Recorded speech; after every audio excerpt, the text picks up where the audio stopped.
She said, it's a long drive, but you're going to meet a very saintly man, and he's going to be canonized someday. And I thought, oh, that's great, I'll know a saint.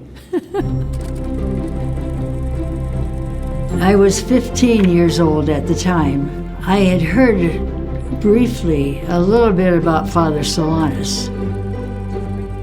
Stories became fairly common about people coming to Solanus and talking to him.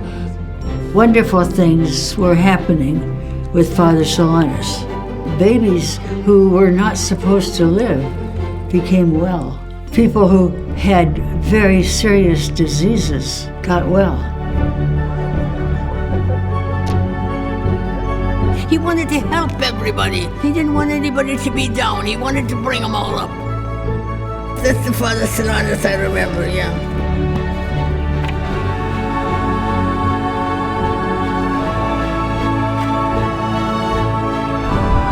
God is living in you just as in Solanus.